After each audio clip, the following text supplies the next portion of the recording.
Okay, I think we're going to get started because it's 5 p.m. and we're one of the last sessions of the day, so I'm aware that people are keen to get to cocktails afterwards. So good afternoon, everyone, and welcome to the session on supporting international cooperation and technical assistance with blockchain. My name is Sofia Ganek. I work in the Trade and Agriculture Directorate of the OECD. I will explain a little bit more about why I'm sitting here at this table later, but I'm going to be your moderator for the next hour and 15 minutes. Before we get started, I'm sure many of you are used to this now as we're at the end of the day, but housekeeping, English-French translation is available through the headsets in the pockets at the side of your seat.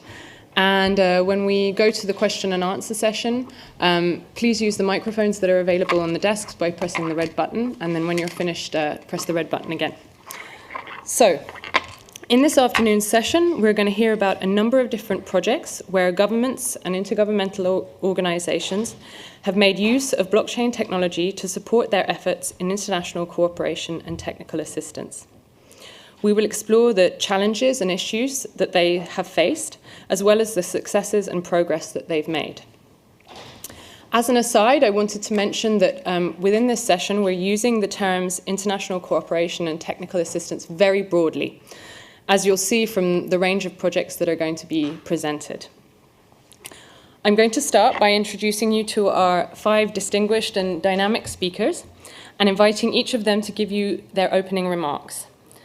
Each of them has extensive experience working in or with governments and IGOs and understands full well the potential that blockchain presents. I'm going to start today with Stela Mocan.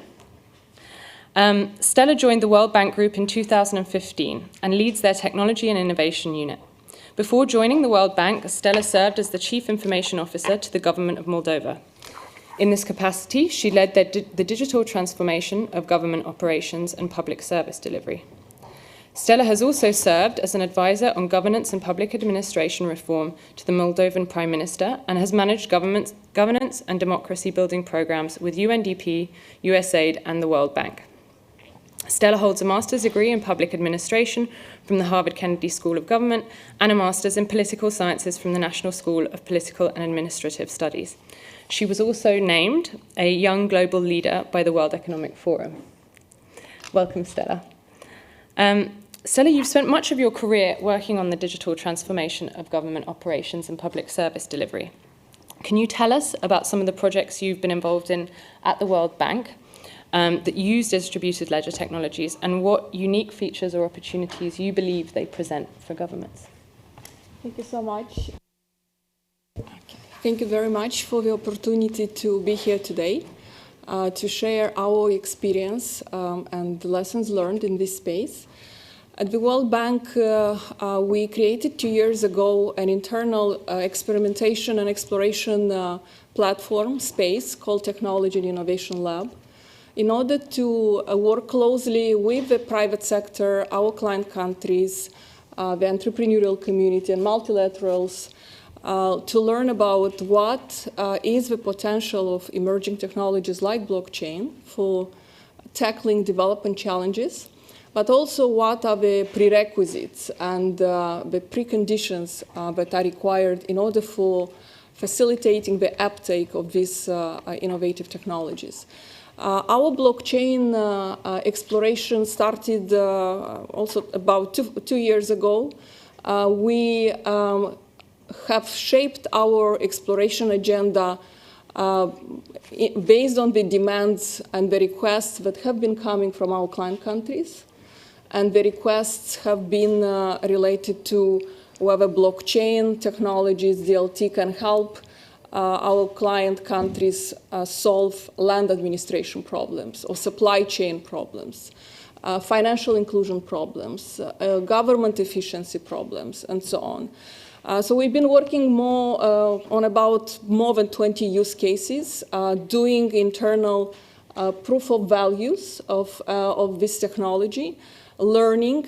In the process, we have brought our legal and policy practitioners, because as we've been talking during today, blockchain technologies can solve problems, but their uptake and adoption will depend not on the technology per se, but on how much we understand them and how ready is our legal and policy framework, and how adaptive are our standards framework as well. So we've looked at problems related to government operational efficiency. We've looked also at problems related to our internal World Bank group efficiencies. And I will be sharing with you in more details a little bit later what are some of these projects. Lessons that we've learned so far, we need to continue learning. Everybody has lots of questions. We have been talking about risks and about opportunities. This learning should continue, and we need to look not just what these technologies can do, but how they're going to deliver value by converging with other technologies that we have in our organizations and in our client countries. Either we are talking about mature technologies that are already being used, or we are talking about new emerging technologies like artificial intelligence, IoT, and so on. So we have to keep learning and join forces, not to reinvent the wheel, in order to speed up the learning and the adoption. Thank you. Great. Thank you very much, Stella, for that introduction and that breadth of information as well, because I think that's what we've seen today, that there are a lot of different ways that blockchain can be used, and as you said, you're trying to shape your work based on the requests from countries and where other countries see potential for blockchain to be having an impact. Okay, so from Washington, D.C., we're going to go over to Luxembourg now, and the European Court of Auditors. So Spyridon Pilos, or Spiros, as he likes to be known, is Principal Manager at the European Court of Auditors in the Directorate for Information, Workplace and Innovation, where he is leading an initiative called ECA Lab. ECA Lab explores the use of technologies such as artificial intelligence, data analytics, or blockchain for audit. Before starting work with ECA Lab, Spiros led the development of the machine translation service by the European Commission, where he had also worked in the domains of digital content, multilingual communication and statistics. Spiros has a degree in mathematics from the University of Athens. Spiros, you've been working with Compelio, I understand it, to develop an ECA registry. This is a novel platform that will enable the ECA to register imprints of digital files on public blockchains, verify their authenticity, and create a secure audit trail. Could you tell us a little bit more about the project, why you selected blockchain, and the progress that's been made? Thank you very much. Allow me to start. Thank you very much. Allow me to start by thanking you for organizing this event and giving us this opportunity, and also give a few words about what is the European Court of Auditors, because many people may not know about it. The European Court of Auditors is one of the 7 European institutions. The others include the European Commission, the European Parliament, the Council of Europe. We have, and others, and we have a staff of about 900 people, of which 500 are auditors. Our main task is to be the independent external auditor of the European Union. We are supposed to be the independent guardian of the financial interests of the citizens of the European Union. So our mission includes basically 3 tasks: to carry out the audits of EU finances, which practically means auditing the European Commission, who manages most of the funding, to contribute to improving the EU financial management, and to promote accountability and transparency. In fact, our ongoing activities on blockchain are meant to support mostly the last 2 parts, the last 2 elements: accountability, improving the financial management, and improving transparency. But of course, we hope that they will make life easier for auditors, as you will see later on. So in March 2018, we launched a pilot project with the title Enabling EU Audit with Blockchain Technologies, very general title. This was part of our innovation lab, the ECA Lab that was mentioned before by Sofia. This project, we want to make it quick, to have quick wins, to see quickly whether we could use blockchain. So we have used existing technology provided by a company established in Luxembourg, Compellio, that was mentioned before, and we built an ECA blockchain registry. We used it in 3 main scenarios. First, we want to see how we can use it in EU public procurement to monitor the process, in registering potential audit evidence, and in securing ECA publications. This pilot was completed in 3 months practically, and we had conclusions which confirmed the potential of using blockchain. A final report is available if anybody is interested in this. Then, in the meanwhile, the European Union continued reflecting on blockchain. So the member states and EU institutions met in April 2018, and they created what is called the European Blockchain Partnership, which has an objective to on one hand, to make the European Union a champion, let's say, in the domain of blockchain, but on the other hand, something very concrete to build the so-called European blockchain services infrastructure. So in June 2018, we finished, and in July, in August, there was a call for proposals for use cases to be included in the first version of the European blockchain services infrastructure, EBSI, to cut it short. We made this proposal. We proposed the use of the registry for audit evidence, and this was selected by the member states. It was among the 4 proposals that were selected out of the more than 20 that were proposed by other actors, countries, other institutions, etc. So this means that the scale of our project started. So we started with a pilot so that we were quick, but we did not continue implementing it on our own, but had to integrate it into the broader EU developments, and this is an important element. The idea is that the first version of this EBSI, and we can come back to this later on if necessary, should be ready in the beginning of 2020, so it should not be too far away. What have we done? We have set up the registry as a way to introduce control by design. So you take the example of the EU funding beneficiaries, that is the people, for example, the agriculturers who get money from the EU to do certain things. They can create on the registry their own account. They can link it to their identity, which at this stage in the current implementation they create themselves as well on the registry. They record the digital footprint and imprint of the documents related to this funding, for example, invoices that they receive, reports, etc., photos even, and they register this, they record it on 5 public blockchains simultaneously. This provides an immutable proof of existence and integrity, as well as a proof of compliance with deadlines if needed. But what is more important, even equally important, I would say, is that they can add metadata. They can add metadata which can have different levels of openness. They can provide access as they want to the metadata to other actors. They provide metadata which allow them to link the different documents between them. So you can establish a trail linking, for example, the call for tender to buy something with the invoices that are linked to this call for tender. And what is important is that they do not even have to upload the documents on the actual system. They do not upload on-chain the documents. They keep them wherever they have. They upload, we just have the imprints. Now, the same thing can be done by all actors in the EU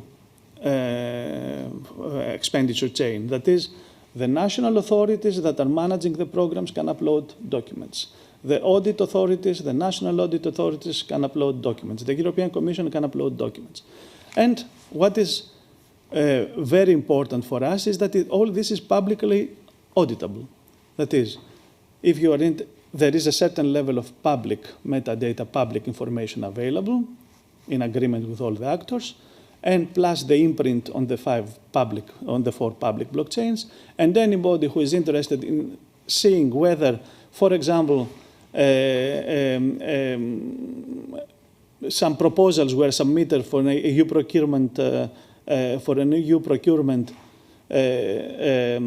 process within the deadlines, can see that they have actually been submitted. You do not know what is in there, but you know they have been submitted. So it's not a veracity that we are able to audit, but it's the existence and some other elements like the timeliness.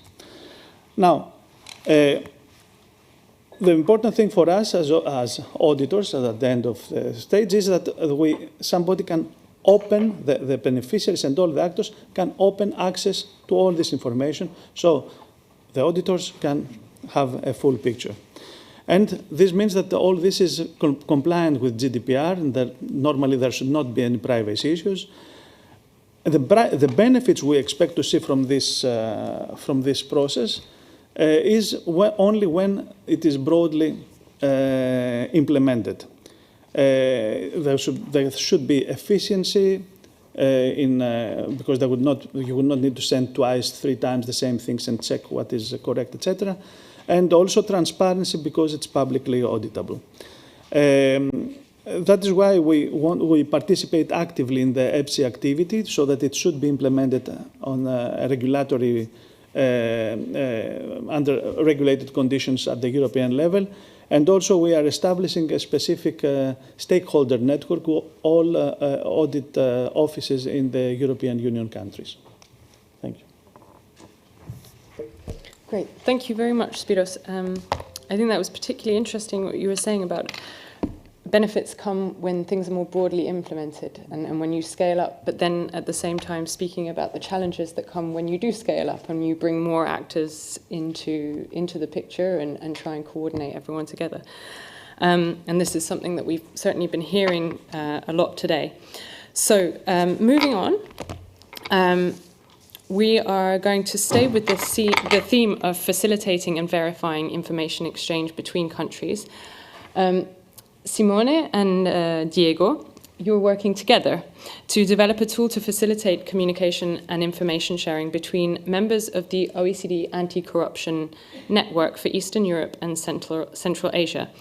To provide a bit of background on these two, Simone Rivabella is a legal and policy analyst in the Anti-Corruption Division of the Directorate for Financial and Enterprise Affairs at the OECD.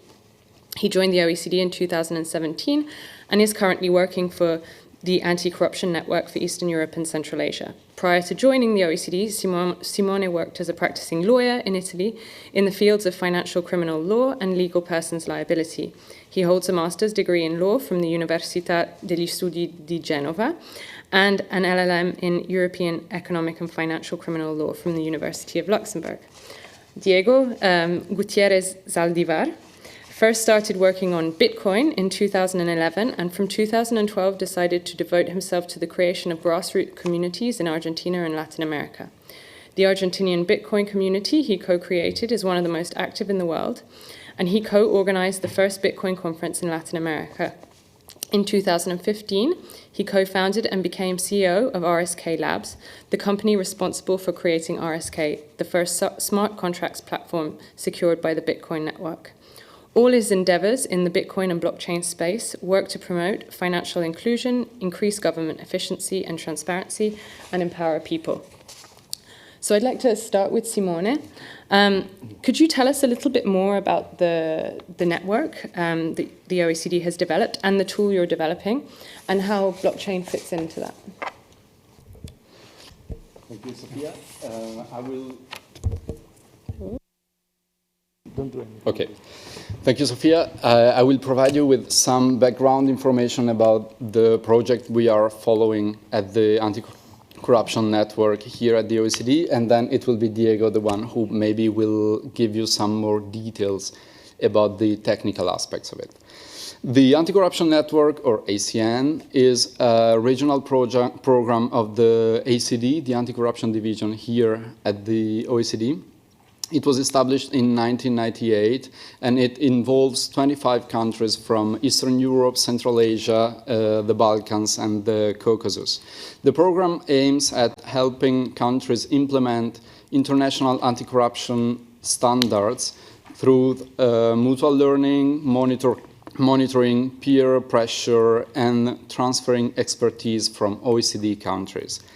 The Law Enforcement Network is a subgroup of the ACN, and it is a key tool for international cooperation in criminal matters in the region of the ACN.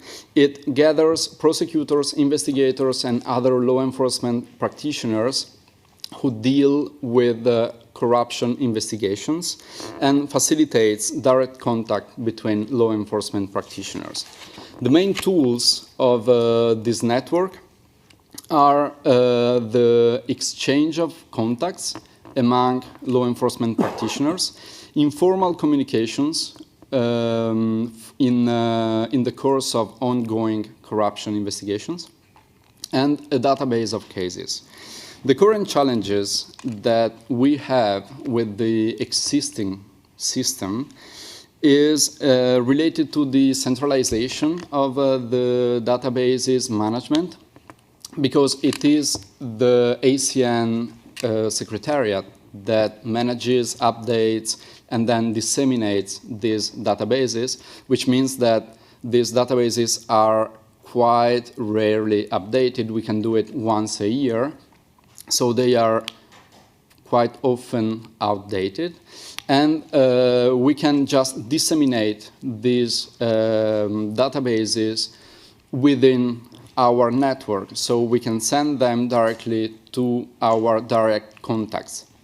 Then it's up to them to disseminate these databases within the prosecutorial service of the country and other law enforcement practitioners and so on.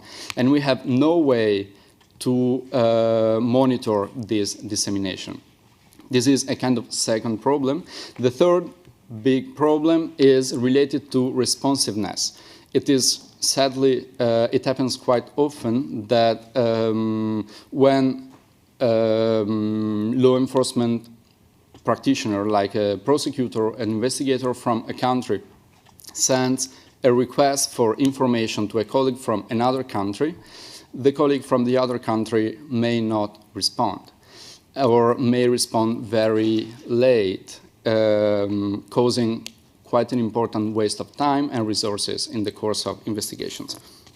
So we have this project, the ACN online blockchain platform, which is an online platform which tackles these problems by enhancing international cooperation in transborder criminal investigations through the creation of 4 pillars, 4 sections that will compose this platform. The first section will be a database of contacts.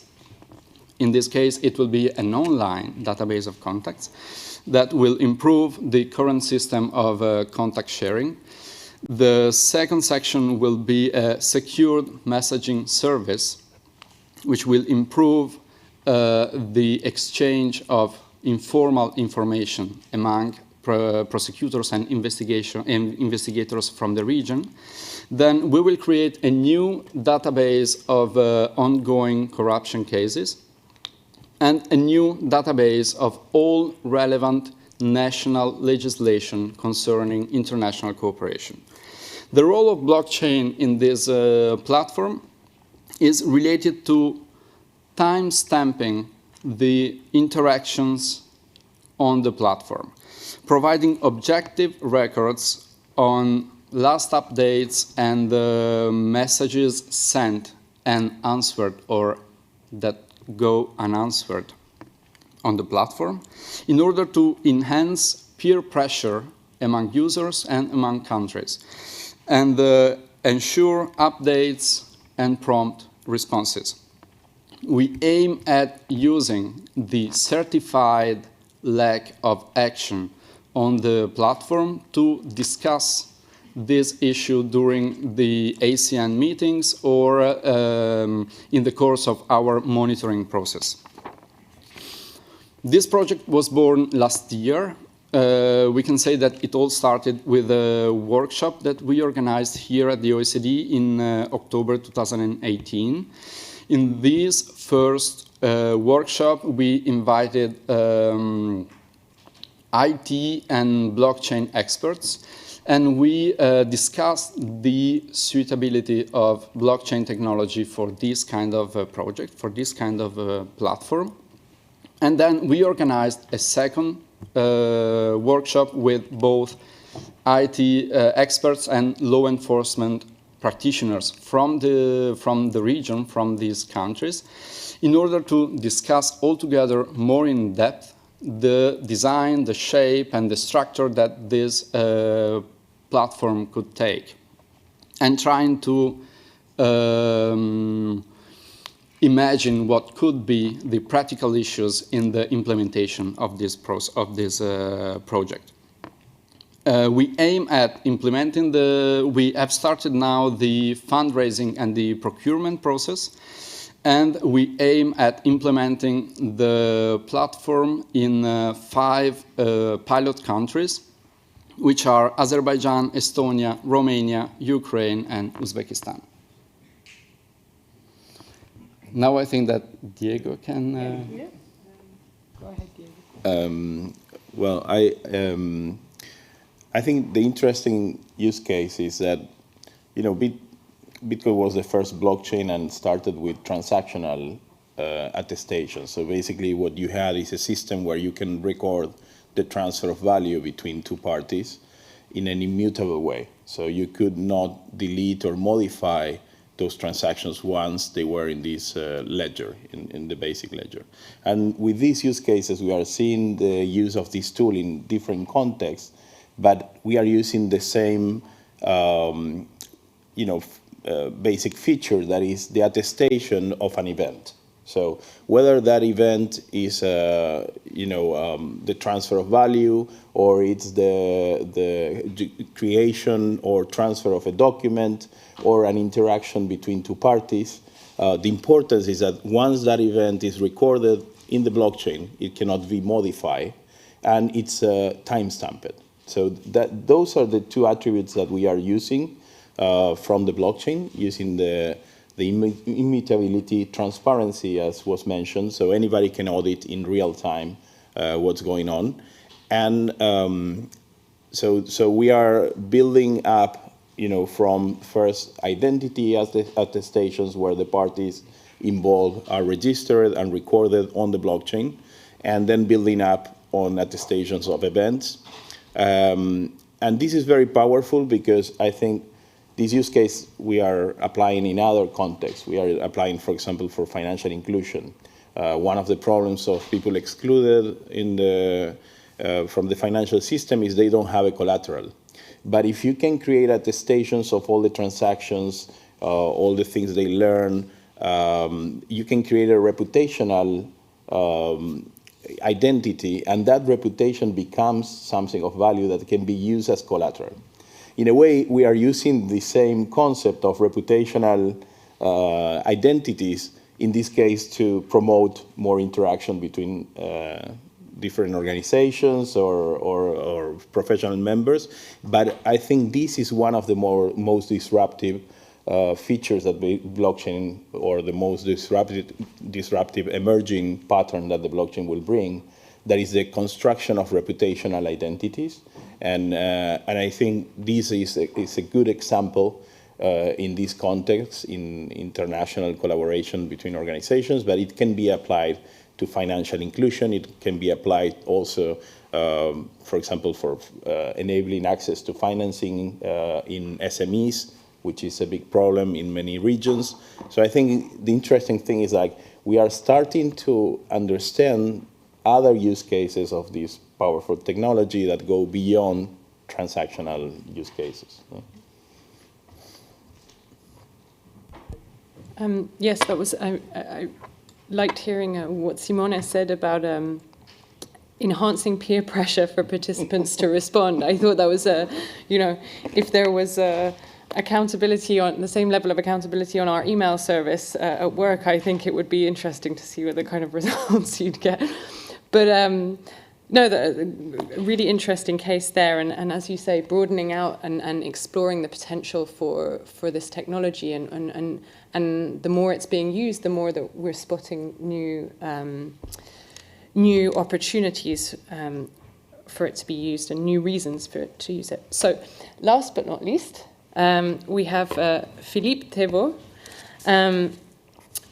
Philippe has been at the forefront of digital transformation for 30 years. From numerical simulation and high-power computing in the 90s to blockchain technologies today. Since 2015, as an independent consultant, he advised governments and businesses in their digital transformation with a strong accent on blockchain technologies. Since 2017, as Executive Vice President of eGovernment Systems at SICPA, he is responsible for leading the development of new digital platforms for governments. This includes secure registries, next generation of digital signatures, and secure value documents based upon a digital trust framework, using the latest digital technologies such as blockchain, cryptography, digital identity, secure marking, and artificial intelligence. Philippe, you've spent many years advising governments and businesses around the world on their digital transformation more broadly. At SICPA, my understanding is that you often use blockchain alongside other technologies that complement it. Could you tell us a little bit more about some of the projects that you've been working on and how you believe blockchain fits into that suite of other technologies? Sure. If you can put the slides it would be nice. So, thank you. First, where I'm coming from, the company SICPA, you probably don't know it, but you are having some of our product in your pocket every day because we are manufacturing security inks for banknotes all around the world. And it happens that today we are releasing the new 100 Swiss francs banknote that you see on the screen. I did not touch it yet. And so we are using our company to take care of or to enable trust for government and to provide them security solution for some of their critical mission, and banknotes is obviously one. And now as government is moving more and more in the digital, the idea is to help them in enabling trust into the digital world there. This means that once you remove paper and for instance, your title deed of your house, the ownership of your house is not anymore granted by a piece of paper, but by a PDF file somewhere in a cloud. Would you sleep well? I would not. But my role is to make such that I will and you will sleep well because this PDF file or whatever digital document which will be more secure than whatever paper document over there. And so when we talk about international cooperation and how blockchain can help in doing that, I want to mention a few examples. Typically, in tax and financial information, governments have or would like to talk together, and the OECD is leading a whole program about automatic exchange of financial information. And the thing is that you need to handle that in a way that cannot be done just on a corner of a table. In terms of justice and criminal information, we have seen that this is also a case where it's very important. In trade and customs, this is also something where the transit of information from one country to the other is very important because most of the trade is cross-border. And if we think about international aid in terms of migration, it's also very important, typically for donors institutions, to make sure that they have a traceability of how their funds have been used, for which purpose is this fund really used for the purpose it was intended.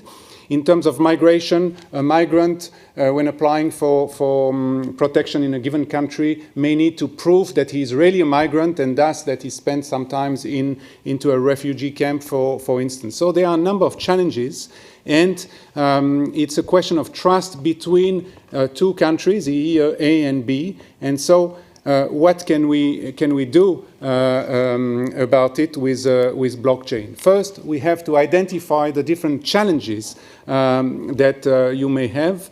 When I receive an information from another country, another government, how am I sure of the provenance of this information and that it has been issued by a legitimate issuer? This will be a civil servant from a given country, but how am I sure, without knowing this person, that this person was in charge of collecting this information and transferring to me?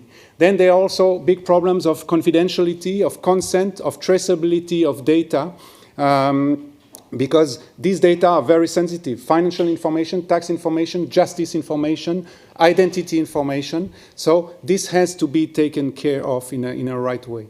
One important thing is also the integrity of processes on the data exchange. How can I make sure that this data has been generated, transformed, transported according to the right process, and that I can prove these type of things?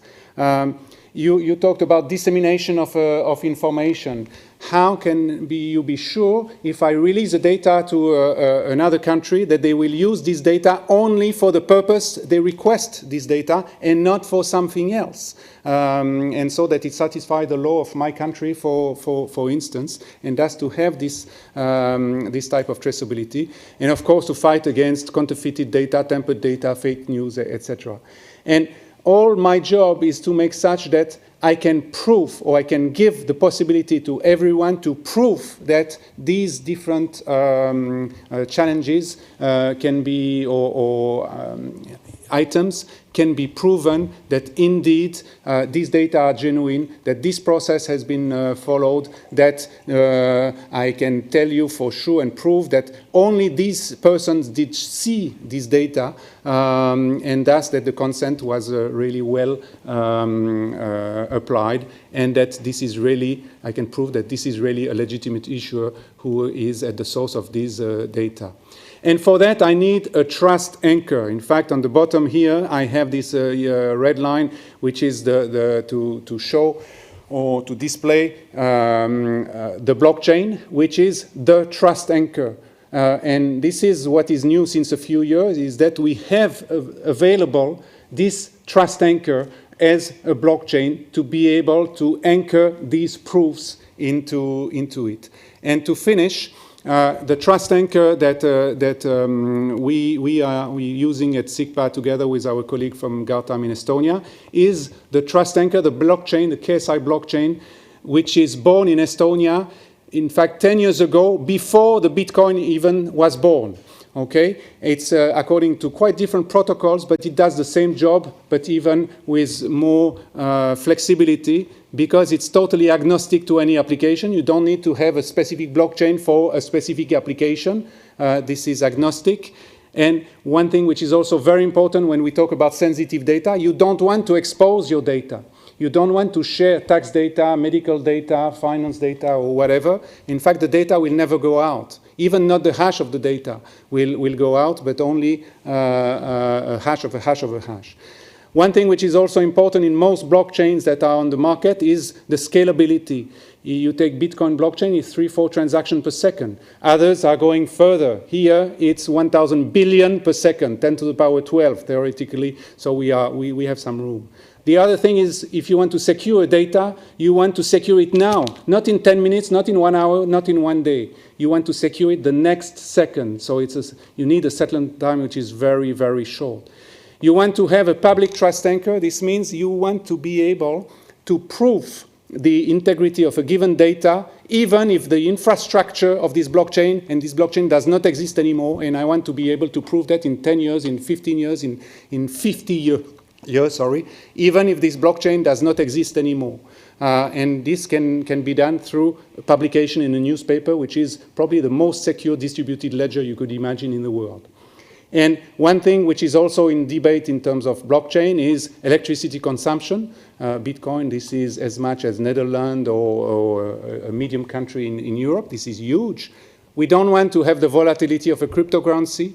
We want to be quantum proof. In a few years, quantum computers will break all these blockchain protocol, and we want to be fully interoperable. So, in fact, the Estonians have shown and have opened the way there in terms that they are practical application running every day, and this is available to be applied in international cooperation.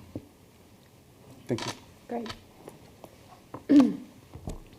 Thank you very much for that. Well, actually, I think that presentation really leads nicely onto my first question, because you were saying that you see it as your role to convince governments that all of those questions that they have will be answered, and that there are things that can be put in place to kind of address some of their fears and concerns. And so I'm going to kick off the question and answer session by asking all of your advice. So the unit I work in within OECD is called the Codes and Schemes Unit, and it manages the implementation of a number of certification schemes for agricultural commodities.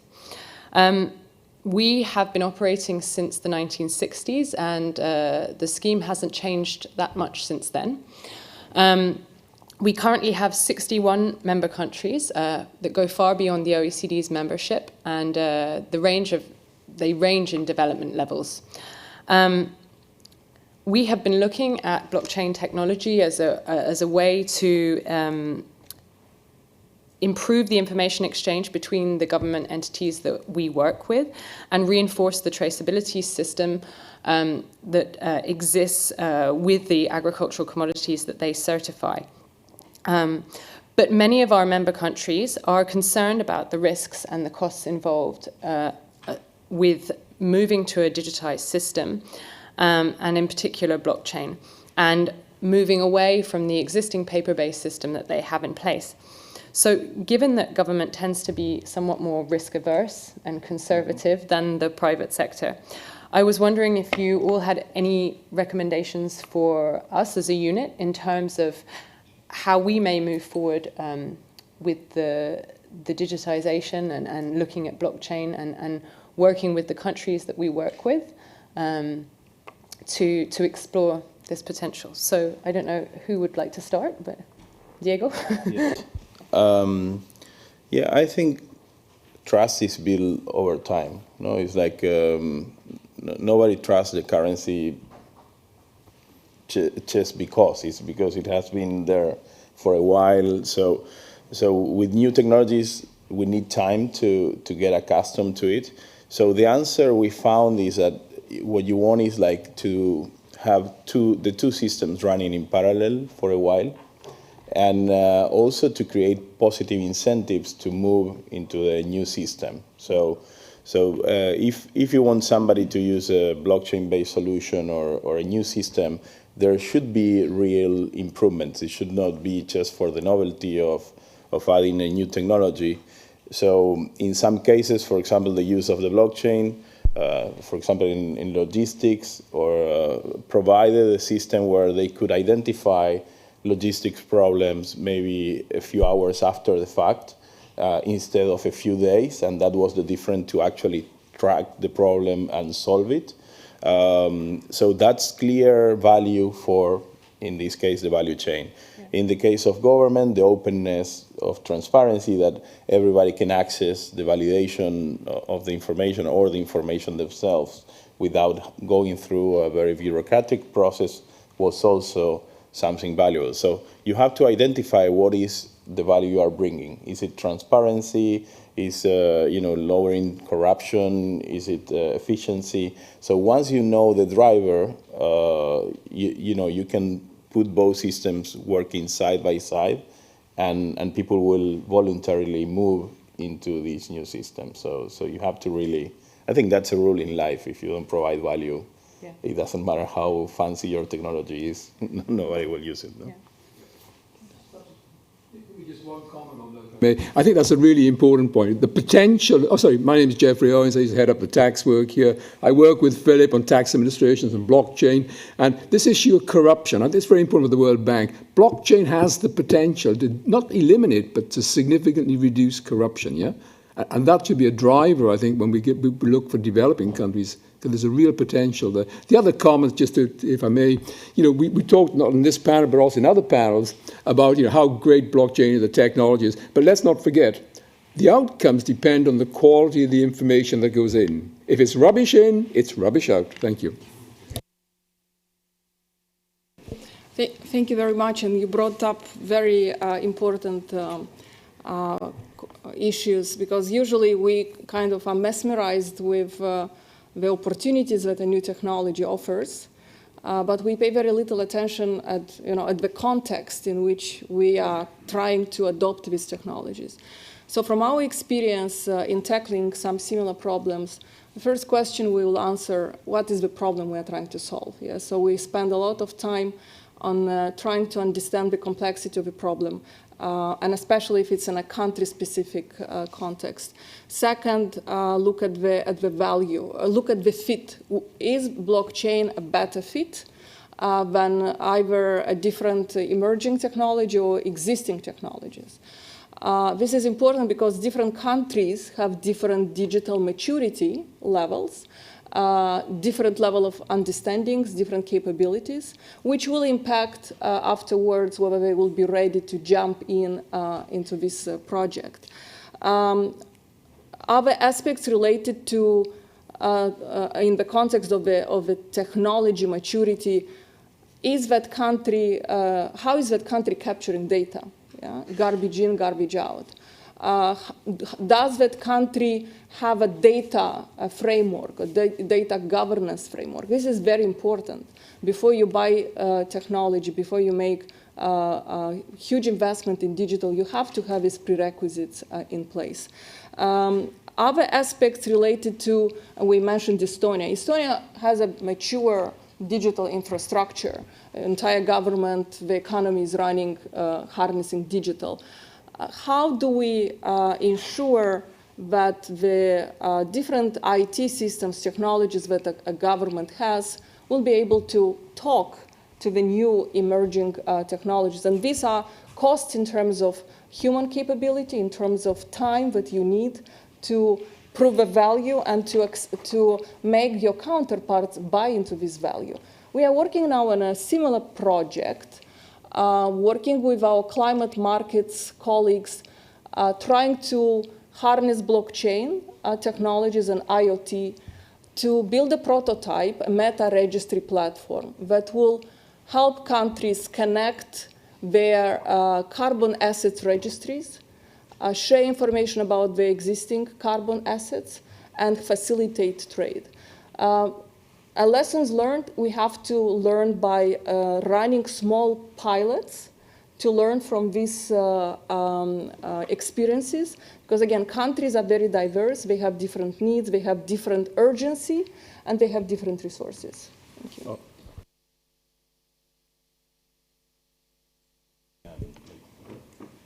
Just to come back to your question, what kind of advice would we give to policymakers, governments, etc.? My advice would be start small. With blockchain, we can start small, and there is one collateral with that. Don't build a new blockchain for the application you want to start. There are existing ones.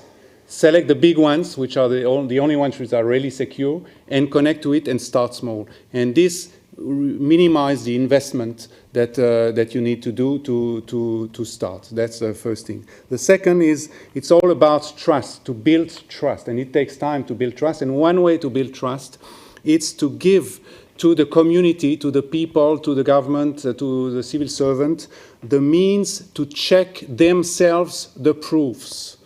This means that if you go to make a withdrawal at the bank with the cashier, you will receive a paper receipt signed by the cashier. You sign it also. He keeps a copy, you keep a copy. And with this, you can prove that this transaction occurred. Nobody, I mean, to whoever, to a judge, to a friend, to whoever, okay? In the digital space, this is a little bit more difficult, but now this is possible. And thus, there is the concept of digital receipt. This means you do something, whatever, in the digital space, and you provide to the person a digital receipt that he can prove himself with simple tools, which should be open tools, so that I can prove that this signature is really coming from this person, that this has been time-stamped and this time, etc. This is absolutely necessary to build step by step this trust. Yeah. I can share a bit of the approach that we thought was interesting in what we did. Was instead of interoperability, let's say legacy systems, instead of thinking how you use blockchain instead of the interoperability systems, there is a middleware that has been inserted. It's probably what you call the Stela meta registry. So it's a middleware to which you can connect, and you can manage most of the things, the interoperability layer there. I think this is one, after, of course, as everybody pointed out, don't start doing things if you don't know what you want to achieve, because the world is full of demos of blockchain where you say, okay, we have demonstrated that it's useful, but we don't know for what. Okay, the second thing that we have seen is also that you need, in our case for EU financing, and I suppose for anything that is regulatory, you need the regulation. You need people to know that first, this is valid. I was impressed listening to Philippe saying that you can prove certain things. Can you prove them in court? It's a question. Can you prove it when the auditors come? It's another question for us, which is important. So when we discussed a bit with our colleagues in the Commission about using this approach, this concept, for example, for regional funding, okay, the first question was, but we have to include it in the regulations that regulate the irregular funding. And this is going to take several years. So, but in the meanwhile, I would agree with Philippe that you have to start small, to go quickly to the users and convince them. It's a matter of educating the users. In case blockchain is the solution. If it's not the solution, then you do whatever you have been doing up to now.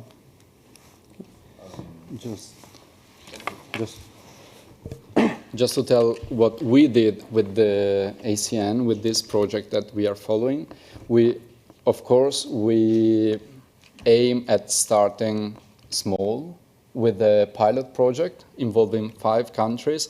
But on the side of this, or in addition to this, we also wanted to involve our client countries as soon as possible.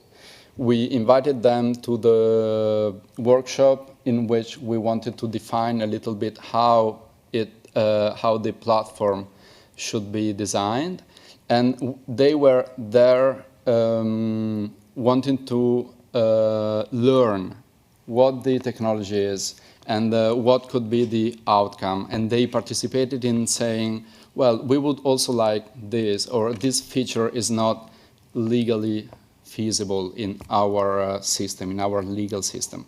And I think that was a big advantage in our work of creating the first design of the project. I wanted, because I think Stella brought something that is very important, that the world is diverse. There's not going to be one solution for all.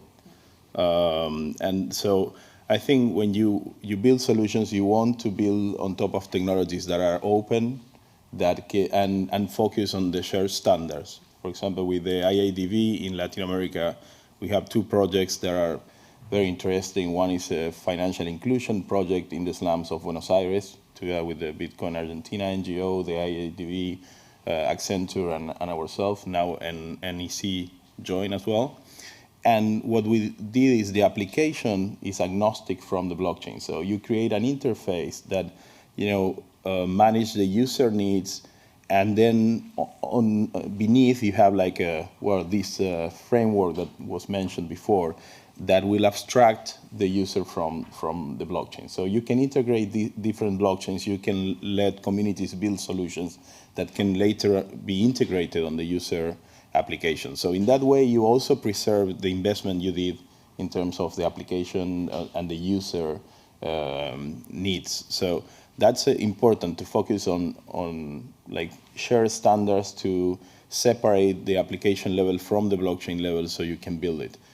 You can build an ecosystem, not necessarily one application and a closed system, because that's one of the values of these systems. They are open, they allow people that might not collaborate in other environments to be collaborative because they have a neutral ground where they can share information, they can trust each other without trusting each other. No? So, yeah, so that's what I wanted to add. Mm-hmm. I'd just like to say we can open up the questions to the floor now. So if anyone does have any questions that they would like to ask, then please feel free to go ahead, raise your hands, and we'll come to you. So this gentleman over here first. Yes, I'm Rick Mitchell from Bloomberg Tax. You mentioned the CRS, or someone mentioned the CRS, the Common Reporting Standard for the OECD for exchanging financial information between tax administrations. Can you give any other examples of how blockchain is being used or will be used or can be used for international cooperation in fighting tax fraud and tax evasion?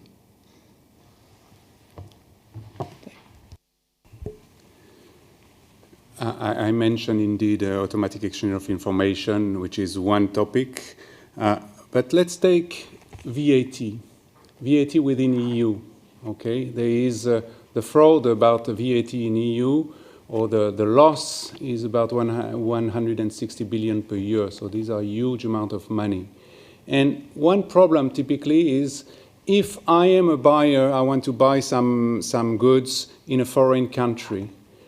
How am I making sure that this company in front is a regular VAT taxpayer, that they pay their tax and that they are even registered there?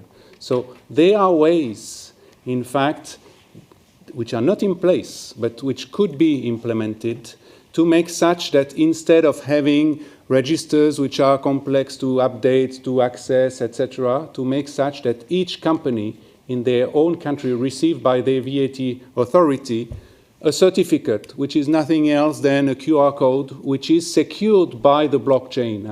I don't have time to explain how, but which makes such that if I send that to my customer, he will be able to make sure that the data which are there, which is the registration name and VAT number, etc., and that this is valid at least for this year, I'm sure that this information is the right one. Very simple things, which means it's totally decentralized in the usage.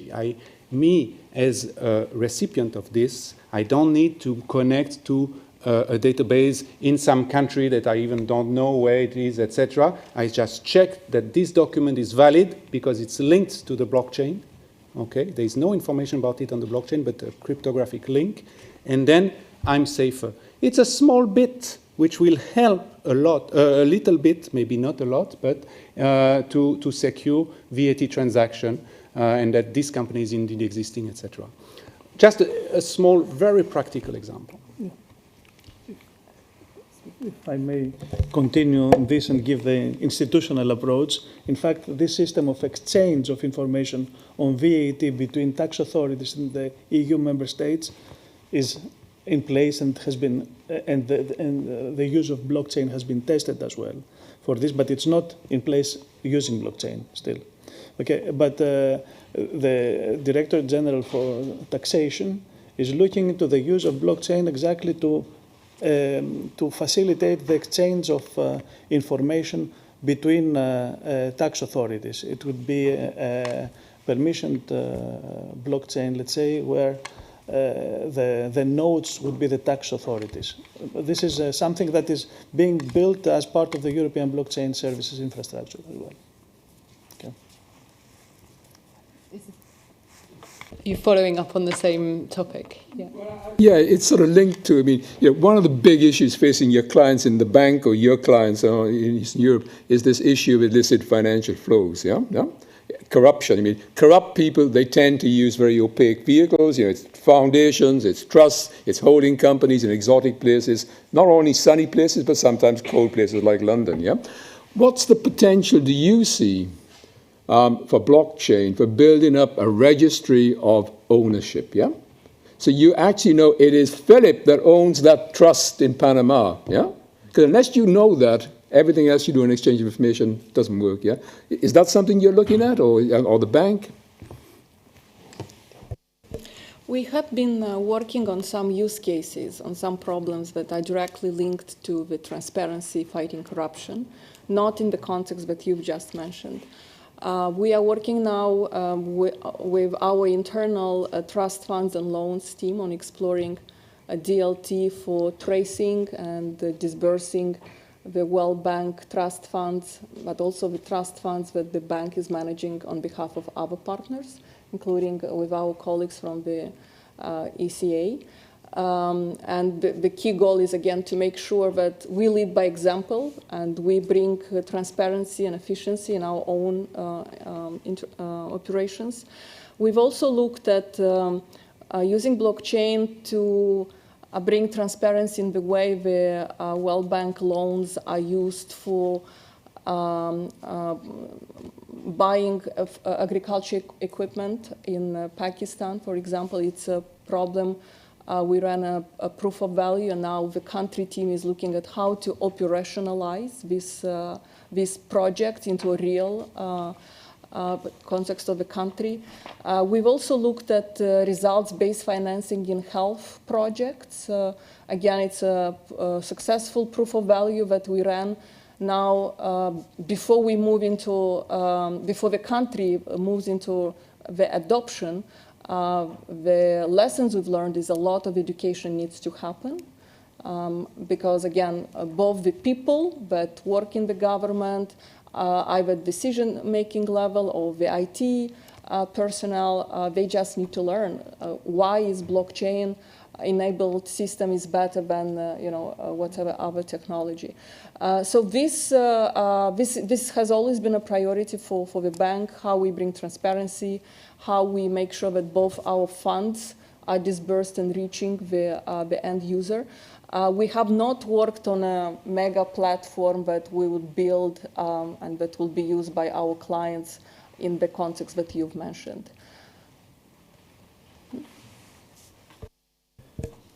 As we work mainly with the law enforcement, actually we arrive when the crime has been committed. So it's not actually our field to avoid, to prevent the crime to be committed.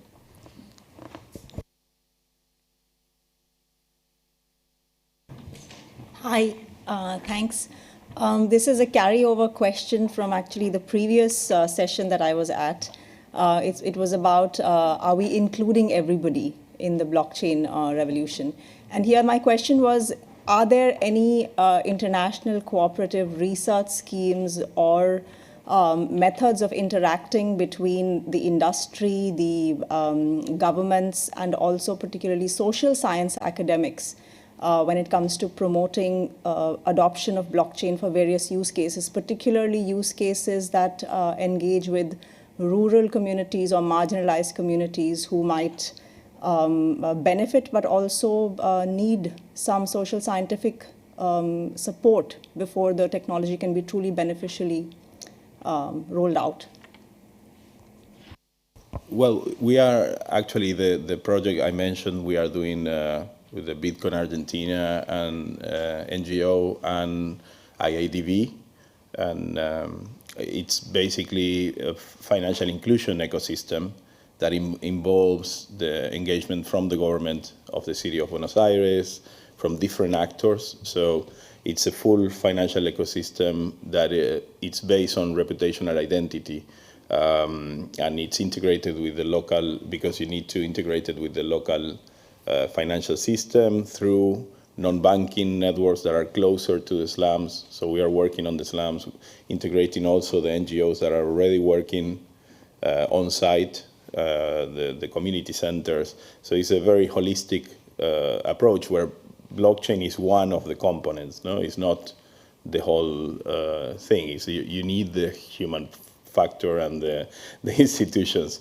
We don't have the academia involved there, which was maybe your question.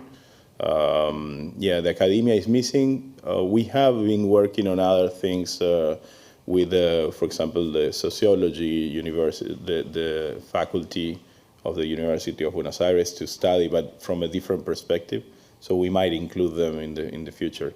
Now we are more focusing on creating this MVP, this minimum viable platform that basically will solve the key problems we identify by going to the slums. That is basically safetiness, because people talk about financial inclusion in the context of credit, and that's not the, I mean, consumer credit for somebody that is surviving is really the modern version of slavery. So it's like, you know, what you want to do is provide credit to social entrepreneurs, not for consumer applications. But the most important thing is safetiness, because once they have a place where they can store, they can transform cash into a digital version, and they can store it in a vault on the smartphone, they can have better financial behavior. So that was the first thing we identify.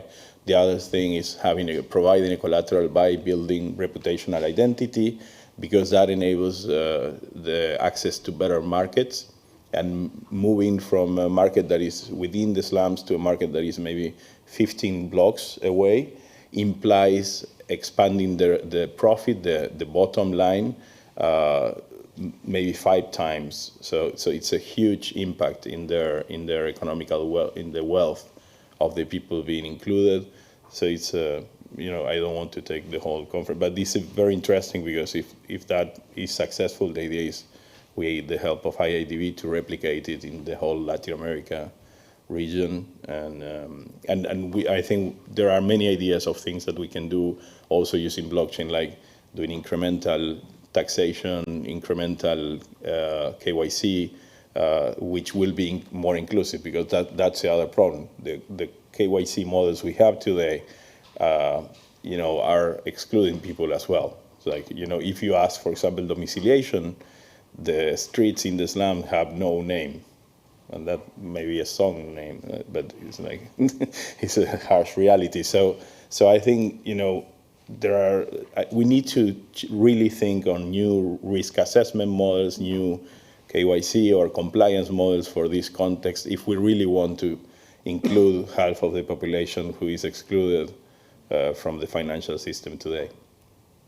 Just as a comment on that, you know, I feel that social science research can also actually help in evaluating the impact. And here it is truly neglected. Funding of social science research in this sector is truly neglected. And also social science research can help identify truly needed use cases for blockchain. So that's just an additional comment. My question is about the slide on Estonia that had a cybersecurity entry to the red line. Is that a use case for blockchain? Are any of you aware of a use case on cybersecurity and blockchain? So definitely blockchain is very useful in cybersecurity. And the company Gartime, who invented this blockchain that I mentioned before and who is running it for Estonia, is one of the world leaders in cybersecurity and advanced cybersecurity. They are in charge of all the cybersecurity of NATO, for instance. So definitely cybersecurity, blockchain, not all the blockchains, but is very useful to complement conventional cybersecurity. It's not to replace conventional cybersecurity, it's to complement it.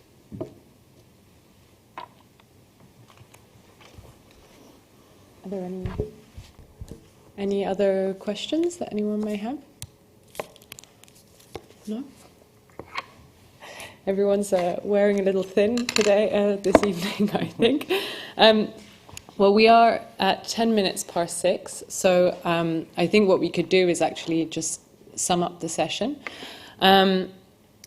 thank you very much to all of our speakers. It was a really rich and interesting conversation. I think one of the things I realized is that we have a variety of applications that we've spoken about, but all of them with trust at the center. A few key points that I picked up that I'll be taking away with me was definitely this idea of what are your prerequisites. If you put rubbish in, you get rubbish out, and I think that is really critical. And I think a lot of people, when you hear about blockchain, there is this idea that it will create it's a trustless system. There is going to be a certain level of protection inherent in that. But if you're putting information that is inaccurate in, then you're still not solving that problem. May I say something? Yes.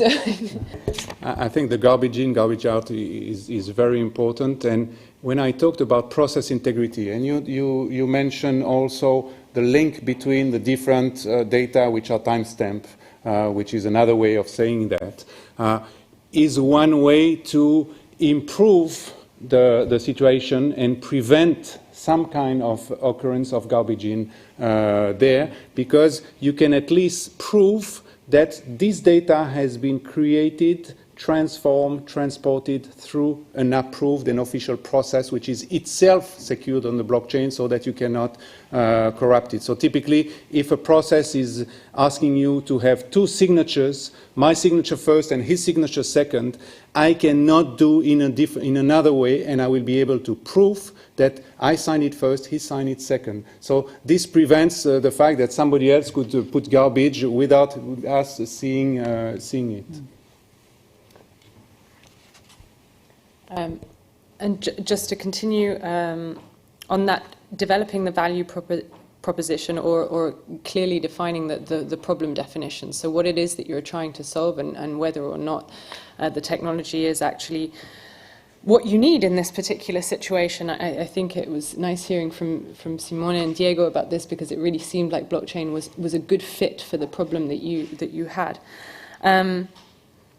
And then talking about starting small, getting buy-in early, and then looking to scale up. I think this question of bringing things to scale is one that is found across, in many different sectors and industries. I worked in development before, and we'd always talk about the problem of scaling up a project. You can always run a beautiful pilot, but then how do you get it to work on a larger scale?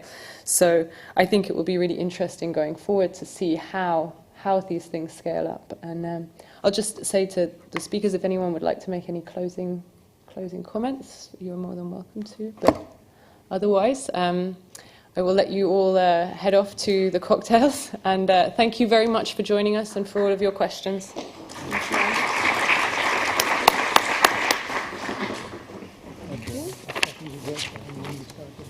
Yeah.